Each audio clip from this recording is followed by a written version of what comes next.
Bienvenue sur MedTalks, le podcast qui discute sans filtre des coulisses de la health tech avec des fondateurs du monde de la santé. Autrefois soignante pendant 10 ans au service des patients et des équipes, j'aide aujourd'hui les startups de la santé à trouver les mots pour parler des mots. Je m'appelle Naïma Rahal et je vous invite à plonger avec moi au cœur d'histoires et d'entretiens avec des fondateurs de startups qui révolutionnent la santé. Dans cet épisode, je reçois aujourd'hui Marina Rossi, fondatrice de Nuo Family. Marina est une entrepreneuse passionnée qui a décidé de mettre son vécu et son expertise au service des familles monoparentales. Avec Nuo Family, elle offre un soutien et des conseils adaptés aux parents solos afin d'apaiser leur charge mentale en s'appuyant sur une équipe d'experts dédiés. Ensemble, dans cet épisode, on évoquera son parcours, les défis qu'elle a dû relever en créant sa start-up et comment elle envisage le bien-être et la plus-value de la technologie pour accompagner les utilisateurs en santé. Si vous appréciez cet épisode, n'hésitez pas à vous abonner et à le partager autour de vous. Bonne écoute! Salut Marina, comment vas-tu? Salut, ça va super bien et toi? Ça va, je te remercie. Écoute, je suis super contente de t'accueillir aujourd'hui sur le podcast MedTalks. On en a parlé un peu, on va évoquer plein de sujets super intéressants. Donc voilà, tu as eu l'occasion de fonder Nuo Family ces dernières années. Aujourd'hui, ça va être l'occasion de te questionner un peu sur ton parcours et sur les raisons derrière ce projet. Donc voilà, je vais te laisser un peu te présenter et nous expliquer ça a été quoi un peu ton parcours pro avant Nuo Family et l'entrepreneuriat. Déjà, merci de me recevoir sur ton podcast. Avant de créer New Family, j'ai travaillé en tant que directrice artistique. Voilà, je suis une créa à la base, hein. Je me suis jamais rêvée entrepreneuse.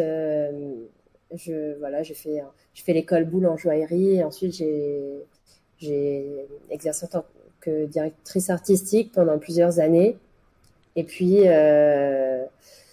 en fait, c'est ma monoparentalité, c'est le fait de me retrouver euh, toute seule, séparée à 24 ans avec un enfant de 1 an, qui m'a donné cette envie de me lancer dans l'entrepreneuriat. C'était pour répondre à un vrai besoin.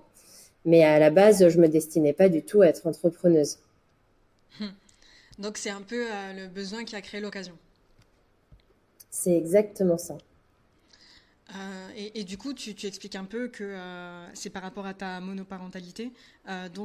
C'est cette expérience personnelle qui t'a conduit à créer Nuo Family. Est-ce que tu peux un peu nous en dire plus là-dessus et comment ça t'a inspiré? J'aime bien le raconter comme ça et pour rire, mais il y a une petite part de vérité, hein. Quand je me suis retrouvée maman séparée en garde majoritaire avec une petite fille de 1 an, avec tout le stress des procédures de séparation, des démarches administratives, de la parentalité à gérer avec moins de relais pour le faire, hein, quand on a son enfant qui a 1 an, puis 2 ans, et qui est dans les terrible two, et qu'on a des crises à 22 heures le soir et qu'on est le seul parent à gérer, qu'on est fatigué de sa journée de travail, qu'on a tout ça qui s'accumule, c'est compliqué. Et moi, à ce moment-là, je me suis fait, c'est soit je finis en dépression, soit j'essaie de transformer tout ça en opportunité d'aller de l'avant. Et donc, c'est comme ça que j'ai créé Nuo Family. Pour proposer un service d'accompagnement et proposer des ressources aux parents qui en auraient besoin. Donc aujourd'hui, concrètement, Nuo Family, c'est une plateforme, un site sur lequel le parent peut se rendre depuis son téléphone ou son ordinateur pour prendre des sessions à distance, en visio ou par téléphone, avec des experts des sujets de la monoparentalité de 7h à 23h. Donc, dessus, on va retrouver des avocats en droit de la famille, des assistantes sociales, des experts de la parentalité, des psys, des coachs. Et l'idée, c'est que le parent qui va se retrouver un peu acculé par toutes ces thématiques-là, hein, qu'on rencontre quand on se retrouve seul, séparé ou pour d'autres raisons, eh ben, on a accès sur nos familles à de l'accompagnement en dehors des horaires de travail. C'était aussi ça, hein, l'idée de dire euh, à l'époque, à l'époque, on dit, bon, il y a presque 4 ans, c'est pas, il y a pas 15 ans non plus, mais voilà, ça remonte à l'avant-Covid. Et en fait, toutes ces notions de visioconférence n'étaient pas encore démocratisées, hein. On était dans l'ère avant confinement, donc avant visio. Et en fait, je me disais, quand on est parent solo, on doit un peu partir sur la pointe des pieds, parfois pour aller chercher son enfant. On doit finir un peu plus tôt le travail. Et en fait, l'expertise, si on veut l'avoir avec un avocat ou un autre service, on doit sacrifier une demi-journée de congé. Ça, c'était à l'époque, hein, avant les visios. Et je me disais, mais c'est pas juste. On ne devrait pas être doublement pénalisé par son statut familial. Et donc, c'est à ce moment que je me suis dit, mais ce serait super de créer un service en ligne, à distance, pour que le parent n'ait pas à faire garder son enfant, qu'il puisse avoir accès à des expertises sans avoir à poser un demi-jour de congé. Et puis avec des experts qui ont été confrontés personnellement à la monoparentalité dans leur vie perso, dans leur vie privée, pour avoir une vraie compréhension des enjeux et des besoins du parent. Donc aujourd'hui, on a cette plateforme d'accompagnement et on a aussi une communauté où les parents peuvent échanger entre eux et avoir accès à des ateliers groupés et à plein d'autres ressources. Donc c'est aussi pour répondre à l'isolement. Parce que quand on est parent solo, c'est 2 grosses problématiques. Le besoin d'accompagnement et une réponse aussi face à l'isolement parce qu'on se sent souvent seul. C'est intéressant d'avoir positionné le projet sur des heures en dehors des heures de bureau parce que voilà, tu as une audience qui est quand même très souvent salariée, qui est en difficulté pour gérer toutes les démarches autour d'une séparation, qui sont quand même assez conséquentes au niveau administratif. Et tout à l'heure, tu parlais de ton parcours, justement, tu expliquais que tu as été directrice artistique. Moi, la question que j'allais te poser par rapport à ça, c'est quand tu as développé Neo Family, comment ça s'est passé au niveau technique, le fait de devoir construire une plateforme, une communauté, comment tu as appréhendé ça et aussi pour construire ton offre?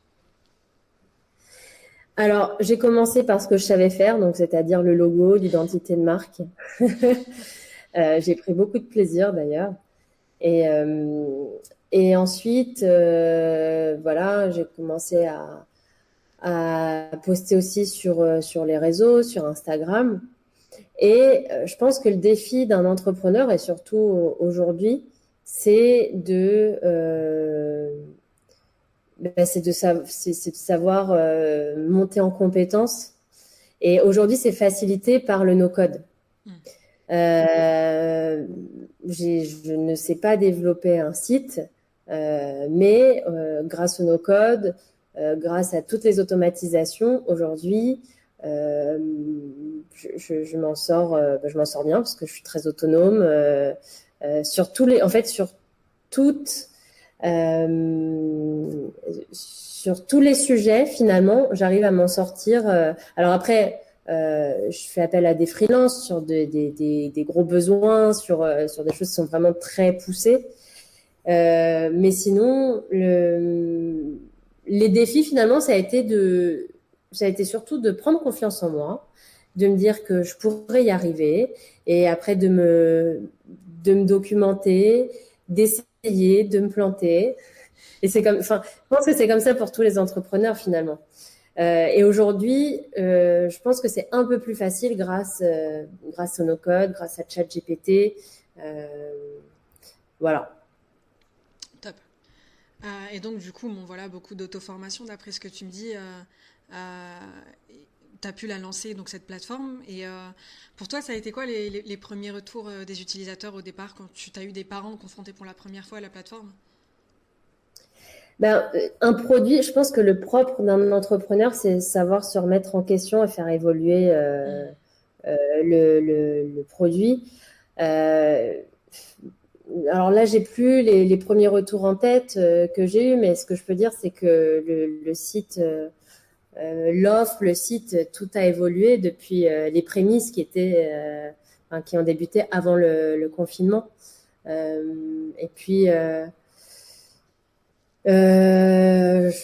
notamment le fait de pouvoir proposer aussi par téléphone pour les parents qui voulaient pas spécialement le faire en visio. Il y a eu plein de petites choses comme ça qu'on a affinées. Et là, je suis en plein dans cette phase-là avec ma communauté. La solution communautaire que je viens de lancer, je voulais vraiment sortir des groupes WhatsApp, des groupes Facebook. Et donc, j'ai sorti un nouveau produit. Et là, je suis en bêta test, voilà, et je demande des avis des parents pour savoir ce qu'ils aimeraient trouver dessus, comment ils aimeraient que ça fonctionne. Voilà, donc je suis en plein dedans là. Et donc, au niveau du business model que tu as choisi, c'est vraiment une tarification à la consultation, du coup. Ouais, exactement. D'accord. Alors pour le moment, parce qu'il y a plein d'autres produits qui vont sortir, euh, voilà, je vais tester d'autres choses. Mais là, pour le moment, effectivement, c'est des parents qui payent, finalement, hein, comme on le fait dans la vraie vie. Mhm. Quand on va chez le médecin ou on va quelque part, bon, on paye à la session. Et en fait, ce que je voulais, c'est permettre aux parents d'avoir un accompagnement ponctuel ou d'avoir un accompagnement sur la durée s'ils le souhaitent. Et aussi pouvoir proposer des formats courts et des formats un peu plus longs pour les parents qui auraient un peu moins de moyens, mais leur permettre quand même d'avoir accès à de l'accompagnement. Donc, sur la plateforme, les parents peuvent prendre, par exemple, une demi-heure avec un avocat, ce qui est très difficile à trouver dans la vie hors ligne. En général, c'est 1 heure et donc, du coup, le tarif est en conséquence. Chez nos familles, on peut prendre une demi-heure avec un avocat. Donc, c'est vraiment inclusif. Ouais, Top. c'était une grosse volonté de ma part. On va y revenir après un peu cet aspect impact d'une start-up. C'était quelque chose qui te tenait à cœur par rapport à la monoparentalité et le fait d'apaiser un peu la charge mentale des parents. Ouais. Est-ce que là aujourd'hui tu aurais, alors pas financièrement, mais peut-être quelques chiffres à me donner en termes d'utilisateurs ou de partenaires avec lesquels tu as pu travailler? On a, je pense qu'on peut dire qu'on a accompagné plusieurs milliers de parents entre les webinaires qu'on fait, voilà, depuis un petit moment avec des gros partenaires et les sessions sur nos familles. Voilà, on commence à avoir un bon panel de parents accompagnés.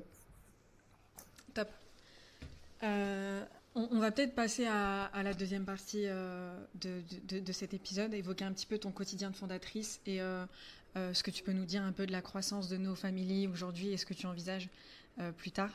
Il y a une question qui est venue dans le premier épisode et que j'aimerais assez régulièrement poser aux fondateurs. C'est un peu leur préoccupation de l'équilibrage entre la vie personnelle et la vie professionnelle. C'est vrai que le paradoxe des fondateurs de start-up, c'est qu'ils, peut-être, enfin moi c'est un peu la vision que j'en ai, mais ils construisent une start-up pour aller vers leur épanouissement. Et en même temps, parfois ça peut avoir tendance à les éloigner un peu de leur vie perso, ils peuvent avoir du mal à décrocher. Est-ce que tu as été confronté à ces challenges? J'imagine en tant que maman solo, tu as dû y être particulièrement confronté quand tu as construit No Family. Comment ça s'est passé? Oui, c'est sûr que c'est un challenge de créer sa start-up parce que c'est vrai qu'on voit souvent les levées de fonds, les start-up successful et du coup, on a l'impression qu'une start-up, ça se fait hyper facilement et on n'a pas connaissance de toutes ces autres startups qui évoluent sans lever de fonds, qui du coup ont moins de moyens, qui vont plus lentement.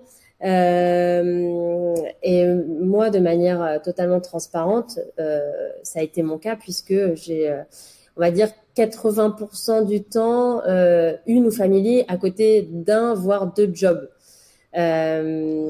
Tout simplement parce que quand on est maman solo, on n'a qu'un salaire.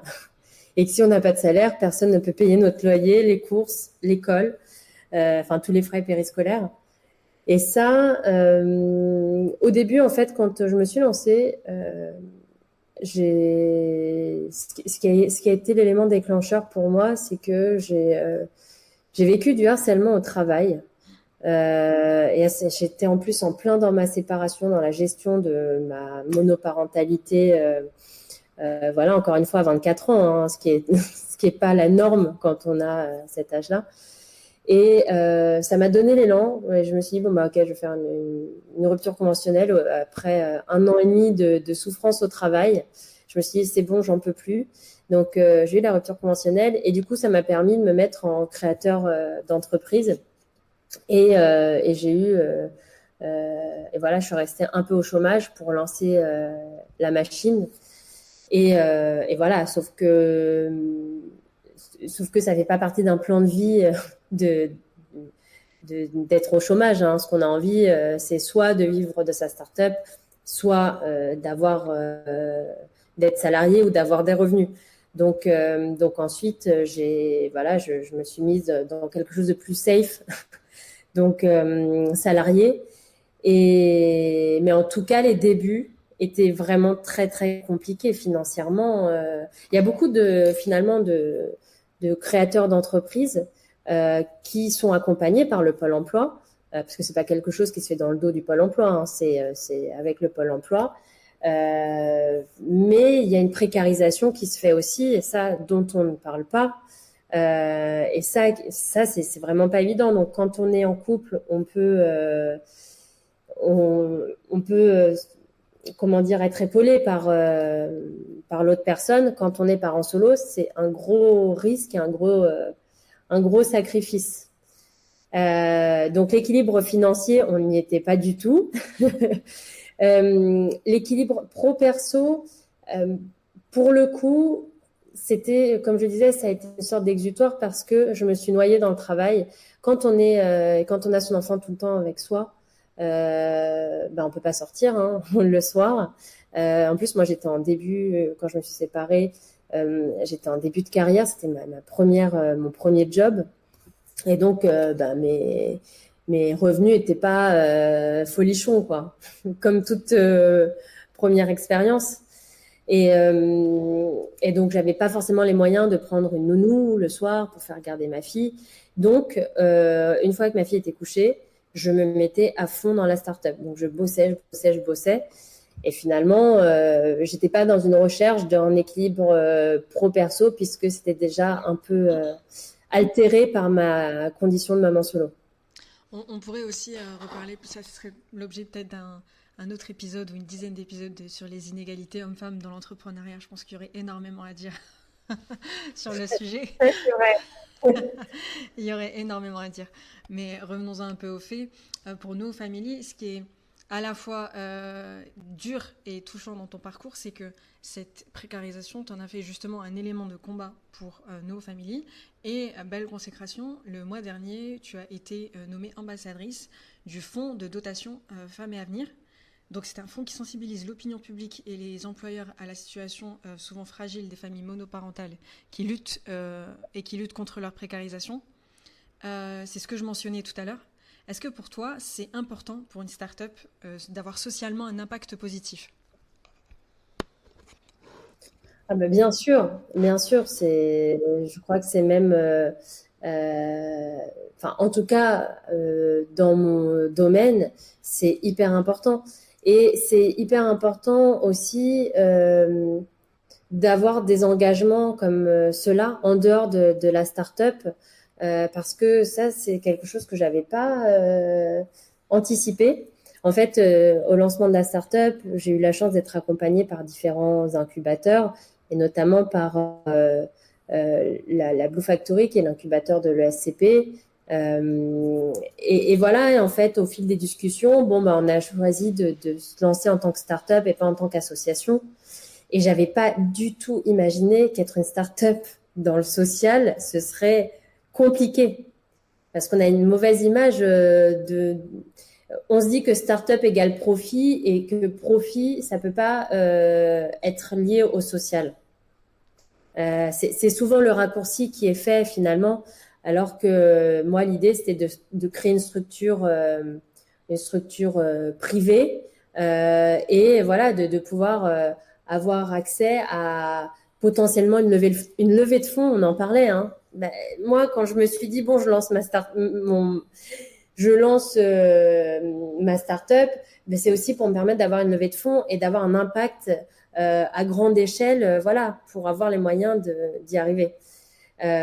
Donc c'est important, je pense, d'avoir d'autres engagements, et le fonds de dotation Femmes et Avenir, c'est aussi une façon de rassembler les acteurs du privé, comme des grosses entreprises, comme des startups comme Nous Family, et le pouvoir public. Et l'idée, c'est vraiment d'avoir une force de frappe beaucoup plus importante, et surtout d'avancer ensemble et de former les professionnels de cet écosystème autour de la monoparentalité. C'est d'avoir la même vision, le même discours, et aller dans la même direction. C'est vrai que c'est important, que ce soit dans le service à la personne ou la santé, c'est important d'avoir des structures qui font du lien, parce que justement, il peut y avoir des incompréhensions, comme tu dis, entre le public et le privé. Et oui, les structures privées sont parfois un peu connotées dans le secteur public et inversement. Donc c'est important aussi de maintenir un dialogue sur justement le bien-être des personnes qu'on accompagne. Et justement, ça me permet de faire une transition vers la santé. On parlait hors micro d'une étude de l'UNAF qui date de 2021, toi et moi, par rapport aux parents solos. Et en fait, il y a 90% des parents solos qui estiment qu'élever un enfant seul a un impact sur leur santé, en particulier quand ils ont la garde exclusive de leur enfant. Tout à l'heure, tu parlais d'isolement. Ces parents-là parlent beaucoup de solitude ressentie, d'un manque de temps pour s'occuper d'eux-mêmes. Parfois, ils ont un entourage familial et amical qui peut prendre le relais, mais pas toujours. Donc, pour faire le pont vers la santé, c'était ma question. D'après toi, comment nos familles contribuent à alléger la charge mentale des parents solos et à prendre soin de leur santé mentale? Ouais, effectivement, il y a un gros enjeu de santé mentale quand on est parent solo. Quand on doit tout gérer avec un seul budget, un seul salaire, pardon, qu'on a du mal à terminer le mois, qu'en plus de ça, notre séparation se passe pas bien, que notre enfant est dur avec nous parce il est en pleine crise d'ado et que on n'est pas du tout soutenu par notre employeur, ça crée beaucoup de dépression, ça crée du coup aussi, ça a un impact sur le pro, parce que quand on n'est pas bien dans son perso, on a du mal à travailler, et tout est lié. Le fait d'être sans relais quand on devient parent solo, ça lie toutes les problématiques, et on n'a qu'un seul cerveau pour les gérer, et ça c'est hyper difficile. Donc Nous Family offre un réseau de soutien par des pairs, par d'autres parents solos, parce que, alors, quand on est en pleine dépression, quand ça va pas du tout, évidemment, c'est pas le fait d'échanger avec d'autres parents solos qui va avoir l'effet d'une thérapie avec un psychologue. Par contre, c'est déjà un premier pas vers le mieux-être. Parce que d'échanger avec des parents qui vivent la même chose, qui donnent des conseils, on se sent soutenu, écouté, et ça fait déjà du bien. Donc ça, c'est le premier niveau, c'est pouvoir échanger, sortir de l'isolement. Donc on essaie aussi alors c'est en cours, puisque la communauté est toute fraîche. Mais l'idée, c'est de créer des événements, c'est de créer des rencontres aussi hors ligne. On fait aussi, on lance d'ailleurs ce soir notre premier apéro visio pour permettre aux parents alors bien sûr, on ne pousse pas à la consommation d'alcool, je tiens à le préciser. Mais l'idée, c'est que chaque parent qui le souhaite, puisse se connecter. Donc ce sera certainement une fois par mois, ça ce sera affiné, mais qu'on se retrouve une fois les enfants couchés à 21h, et puis qu'on échange, qu'on fasse connaissance. Voilà, donc ça répond déjà à cet isolement. Ensuite, l'étape numéro 2, c'est réduire la charge mentale, apporter un premier niveau d'accompagnement. Et là, sur la plateforme, justement, on a des ressources, des articles. On va avoir aussi des mini-modules de coaching pour les parents. Ça va arriver bientôt. Et là, pour le moment, on a les sessions voilà, à distance avec les experts. L'idée, c'est de se dire, c'est ne plus avoir à attendre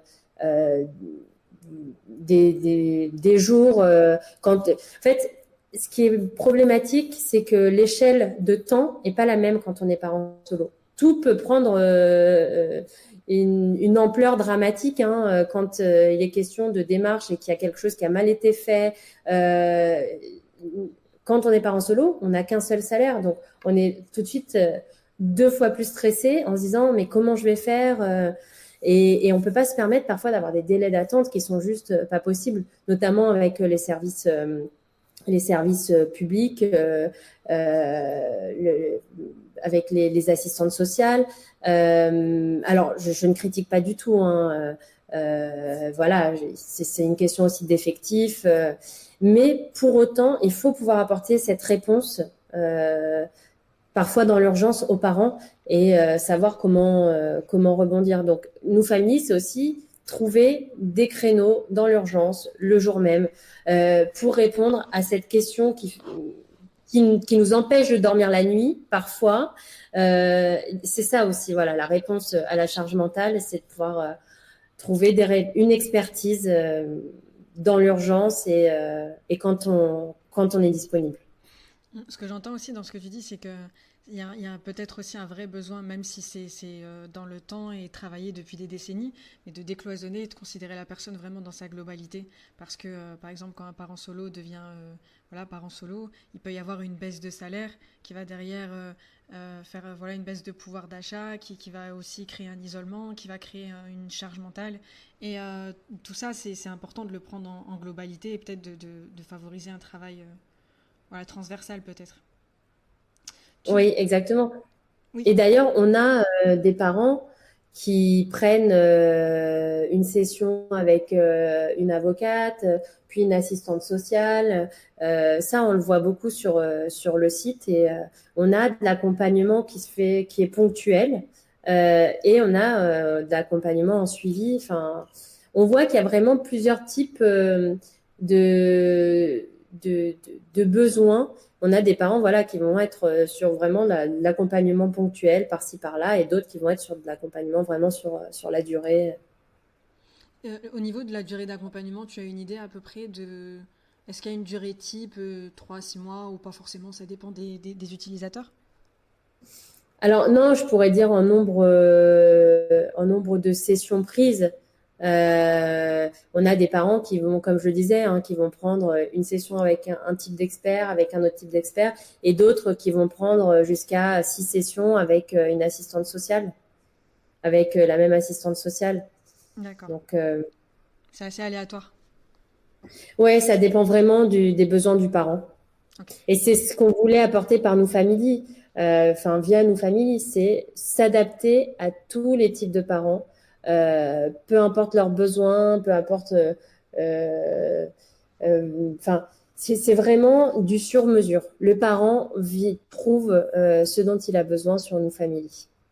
Et donc, en termes d'experts auxquels tu fais appel, tu as évoqué des assistantes sociales, des avocats, d'après ce que j'ai compris, peut-être des thérapeutes. Est-ce qu'il y a d'autres types d'experts? Oui, alors il y a des thérapeutes familiaux, experts de la parentalité, des psys et des coachs. Top.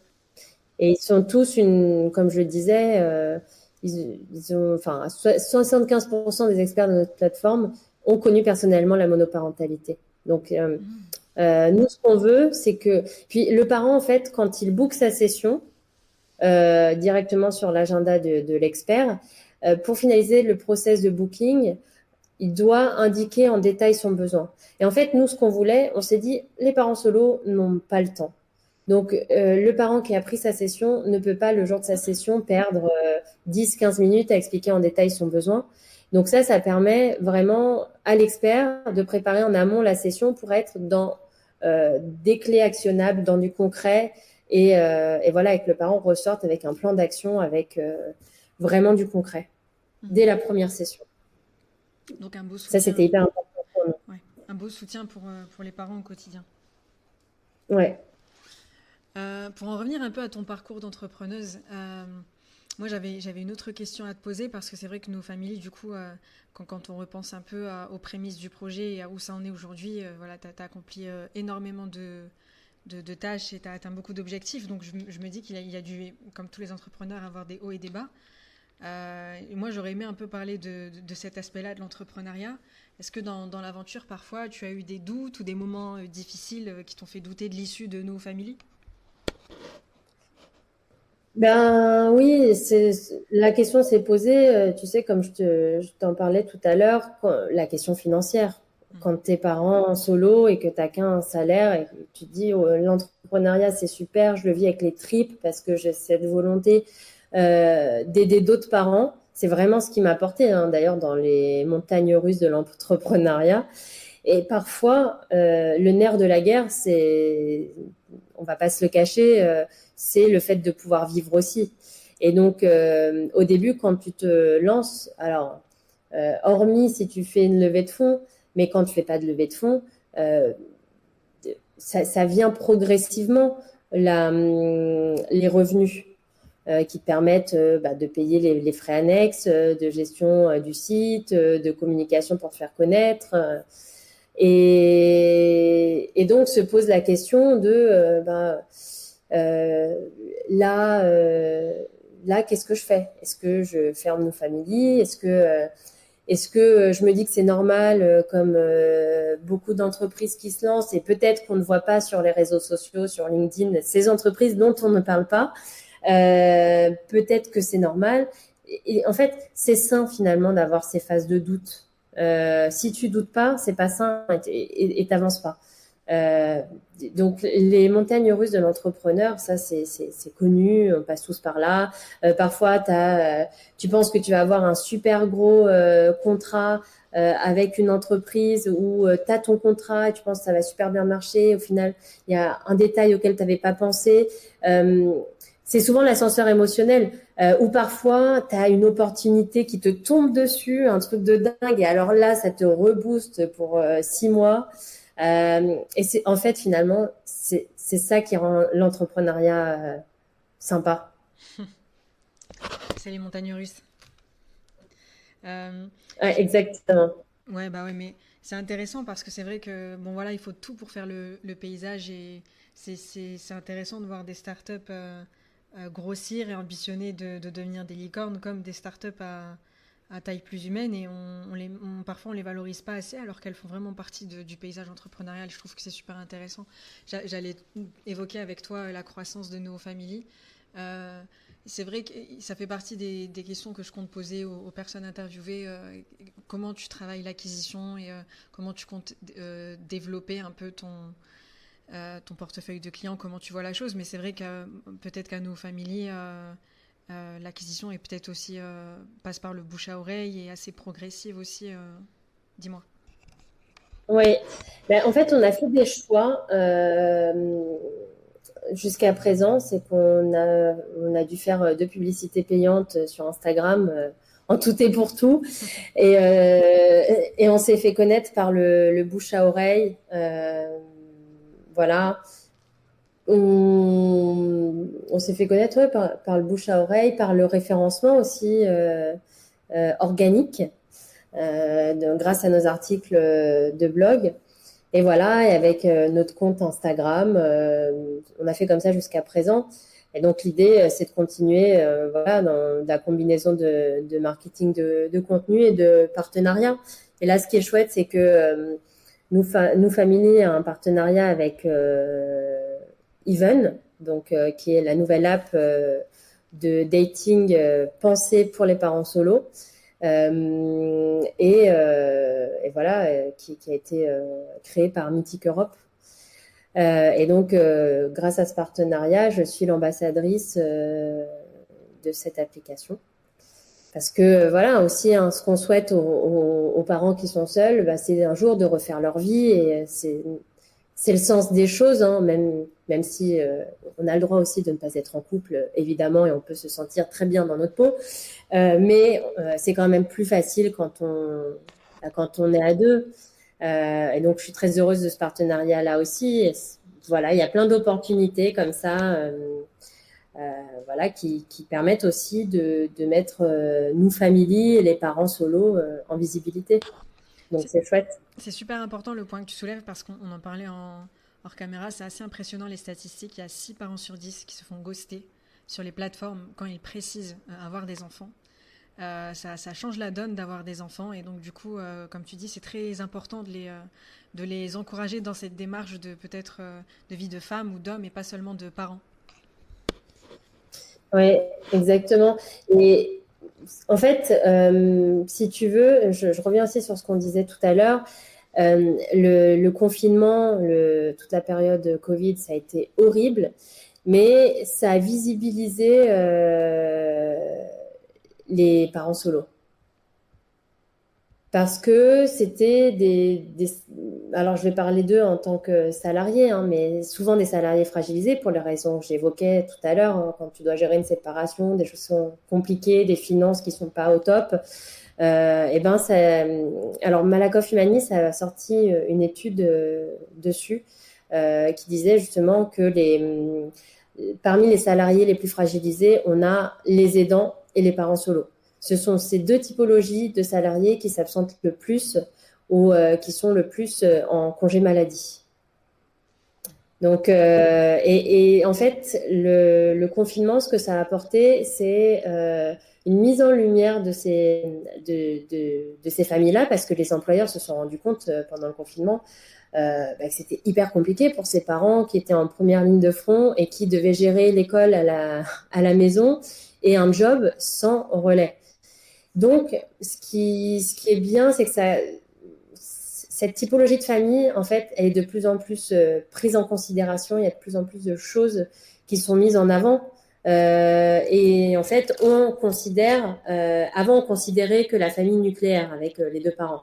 Maintenant, on se dit, ah bah oui, une famille, ça peut aussi être une famille monoparentale.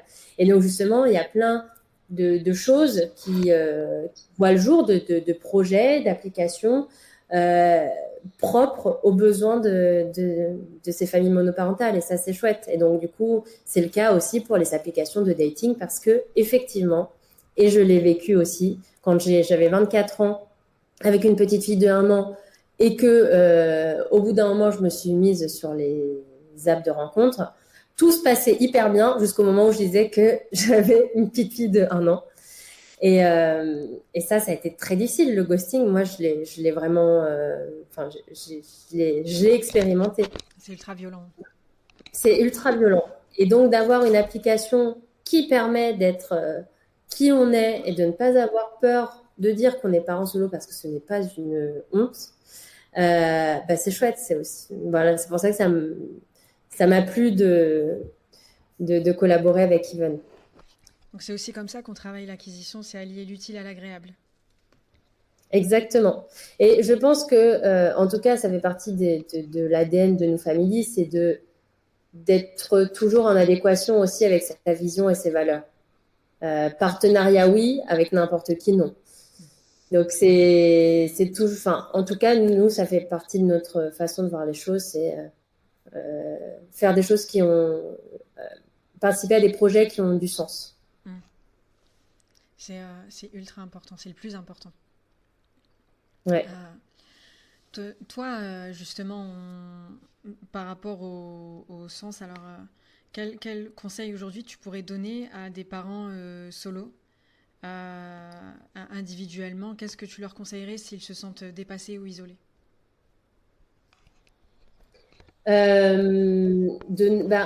De chercher du soutien et finalement, parfois on peut se sentir seul, mais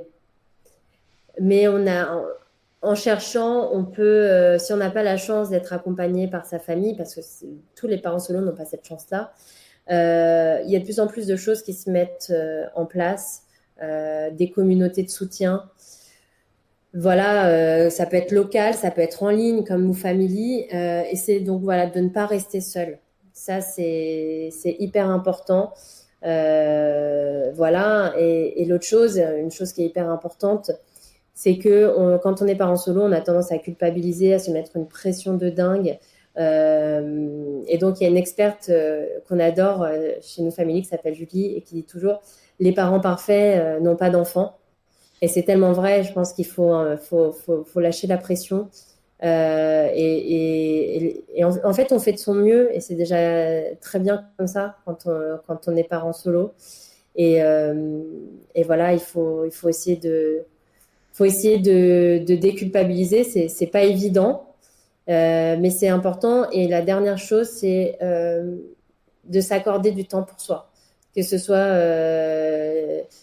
30 minutes avant le réveil des enfants le matin, juste pour prendre son café, pour lire, pour faire ce qu'on aime, écouter un podcast, faire du yoga. Et ça, c'est hyper important parce que un enfant épanoui, c'est parce qu'il y a un parent qui est heureux derrière. Si le parent va pas bien, il y aura forcément des impacts sur l'enfant. Donc ça, c'est voilà. Penser à soi, essayer de trouver chaque jour au moins 15, 20, 30 minutes pour soi. C'est à la fois le plus important et le plus difficile. Mais il faut se l'autoriser. Quand je dis ça, c'est déjà se l'autoriser en tant que parent solo. Est-ce que tu penses que quand on est une maman, c'est plus compliqué que quand on est un papa? Hum. Joker. Alors, alors, c'est une question un peu. Euh, c'est difficile de se positionner sur cette réponse parce que il y a des papas qui assurent, des papas qui sont papas solo et qui assurent et qui trouvent pas ça juste d'être stigmatisés. Je Euh, vais peut-être en- reformuler ma question. En fait, moi, je ne doute pas une seconde hein, qu'il y ait d'excellents papas solo. Moi, je parlais plus à un niveau social, sociétal. Peut-être le discours qu'on renvoie aux mamans. Est-ce qu'on a plus socialement tendance à les culpabiliser que les papas? Je ne doute pas du tout qu'il y ait de très très très bons papas solo. Non, mais c'était important pour moi de le préciser. C'est Oui, d'ailleurs pour ça que nos familles s'adressent aussi aux papas et pas oui. que aux mamans. Euh, Pour autant, aujourd'hui, on est encore sur un mode de garde majoritairement porté par la maman. Donc, c'est-à-dire, on est dans la plupart des cas, c'est la maman qui a la garde de l'enfant et le papa qui l'a un week-end sur deux.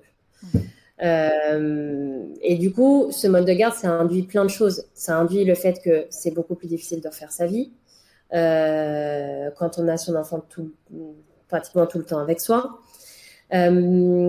C'est beaucoup plus difficile de professionnellement d'avoir une ascension professionnelle puisque quand on doit courir chercher son enfant euh, et voilà tout gérer, ben, on a moins de capacité voilà de charge de travail, enfin ce qui permet parfois aussi de progresser euh, d'un point de vue professionnel. Donc, ça a un impact. Et si on ne peut pas évoluer professionnellement, bah, le salaire n'évolue pas aussi. Tout est un peu lié, en fait. Et c'est vrai que même si ça tend à évoluer, le regard porté sur la maman solo ou le papa solo n'est pas le même. Une maman, alors sans rentrer dans les clichés, mais une maman qui va partir plus tôt du travail pour aller chercher son enfant ou gérer quelque chose, on va dire, tu vois, ah, elle est partie plus tôt. Et un papa qui va partir plus tôt, on va dire, oh, c'est un super papa, il s'occupe hyper bien de ses enfants. Bon, heureusement, ça évolue, les choses bougent, mais alors oui, c'est compliqué pour tous les parents solo, c'est compliqué pour les parents euh, qui ont plus la charge. Et le fait d'être une femme parfois complique, c'est plus compliqué parce que les salaires ne sont pas toujours égaux face aux hommes quand on est en entreprise. Donc, si on suit tout ça, on peut se dire qu'effectivement, être une maman solo, c'est peut-être un peu plus compliqué qu'être un papa solo. Merci pour ta franchise. Donc, Alors, Marina, j'espère que voilà, je n'offusquerai pas les papas solos qui écouteront ce podcast parce que c'est pas du tout mon intention. Parfois c'est très compliqué aussi pour certains papas solos sur d'autres aspects parce que le mode de garde est plus facilement donné majoritairement aux mamans et il y a des papas qui se battent pour ça en disant mais c'est pas juste, moi on me prive de mon enfant. Donc si tu veux en fait, voilà, ce point-là il est important aussi, c'est que je pense que les problématiques sont pas les mêmes. non, c'est pas mon intention non plus. Si j'ai ou on a offusqué les papas solos, voilà, on leur présente nos excuses. C'est vraiment, voilà, je parlais du rôle de la femme, mais je le place pas en contradiction avec celui du papa solo. Donc voilà, mes excuses si j'en ai offusqué un, c'était pas le but. Alors, on arrive à la fin de cette interview. Marina, je vais te poser les 3 questions que je pose à tous les invités. La première, c'est tout simplement où est-ce que tu imagines nos familles dans 5 ans? Eh ben, j'imagine Nous Family comme une plateforme globale qui est un peu l'écosystème euh, autour de la monoparentalité, avec une gamme complète de services pour les parents solo, encore plus étoffée qu'aujourd'hui. Et c'est pour ça justement que je travaille en co-création avec les parents pour voir voilà, comment je peux les accompagner au mieux et ce qu'ils attendent d'un service euh, voilà, pour les parents solos et peut-être à l'international aussi, parce que les parents solos, il n'y en a pas qu'en France, malheureusement. Voilà. Voilà où je vois nos familles. De beaux projets. Et en Je... partenaire aussi, et en partenaire de choix pour les collectivités et les entreprises. Ok, Voilà. c'est noté. Deuxième question, des dernières questions. Si tu avais le pouvoir de changer un aspect du secteur de la health tech en France, lequel serait-il? Euh, Plus d'innovation centrée sur l'utilisateur. Je pense qu'il faut vraiment être focalisé sur le besoin utilisateur. Euh, et, et c'est vraiment l'enjeu pour permettre d'avoir des solutions qui soient très faciles, enfin, qui soient adoptées très facilement par les utilisateurs et du coup par le service public. Il y a une inertie qui est quand même assez importante. Je pense qu'il y a un gros enjeu aussi d'adoption par le service public. Voilà. Je pense qu'il y a un gros enjeu de modernisation des solutions qu'on peut trouver hein, dans le domaine de la santé. Et, euh, et voilà. Ça, ouais. Il faut que les solutions puissent être facilement adoptées par le bénéficiaire et par les gens qui vont l'utiliser dans les hôpitaux, par le personnel médical. Enfin, je parle là vraiment de la santé pure et dure, mais j'ai les mêmes enjeux moi aussi quand je travaille avec des collectivités. Parfois, on a le monde de la start-up qui est dans l'innovation, qui est dans cette course, voilà. Et on a des publics qui sont les utilisateurs, les bénéficiaires et ceux qui vont proposer le service. Et parfois, l'adoption est compliquée d'un côté ou de l'autre parce qu'on n'est pas assez focus sur eux, quels sont leurs besoins et quelles sont leurs contraintes et comment on peut pousser un produit pour y répondre au mieux. Donc Je sais vraiment, pas si c'est très... si peut-être beaucoup plus faire participer les utilisateurs à la conception des produits et mieux tenir compte de leurs besoins. Ouais, exactement. Ok, bien noté. Dernière question de cette interview, Marina. Si tu devais donner des conseils à un entrepreneur qui se lance dans ce domaine, quels conseils lui donnerais-tu? Ben justement, De euh, tenir compte des utilisateurs. ouais, non, mais c'est vrai qu'en fait, quand on crée un service, et moi, ça a été mon cas, je me suis dit, oh là là, moi, ma première douleur en tant que parent solo, c'est l'isolement. Du coup, je vais créer ma communauté directe. Et en fait, j'ai été hyper bien accompagnée par l'écosystème entrepreneurial, par l'ESCP, ensuite par euh, le School Lab quand j'ai fait partie de la promo French Tech, ou aussi par Orange. C'est vraiment super. Il y a des super incubateurs et ça nous aide quand on est primo-entrepreneur. On se dit souvent, ah bah, moi, c'est mon besoin, donc je suis sûre que ça va répondre aux besoins que tous les gens vivent la même chose que moi. Et en fait, il f- parfois c'est le cas, parfois ça l'est moins. Et il faut avoir cette ouverture d'esprit et se dire, OK, moi c'est mon besoin, mais peut-être que les utilisateurs finaux ne voient pas les choses comme moi. Donc c'est vraiment mettre l'utilisateur au centre de la démarche et prendre des décisions qui sont basées sur des retours d'expérience, sur des échanges avec des bêta-testeurs, avec les utilisateurs. Parce que sinon, on peut prendre une mauvaise direction et voilà, avoir des croyances qui nous font prendre un mauvais chemin. C'est peut-être le plus dur quand on entreprend, ne pas se fier à nos idées et mettre notre ego de côté. Ouais, exactement. Et alors aussi, alors moi, ça, je lutte toujours, enfin, je suis toujours en apprentissage sur ce sujet-là, mais ne pas être trop perfectionniste. Ne pas attendre que son produit soit parfait en se disant, bah non, je peux pas le montrer tel qu'il est, s'il est pas parfait, je peux pas le sortir. Parce qu'en fait, finalement, tout ça, ça nous fait perdre du temps.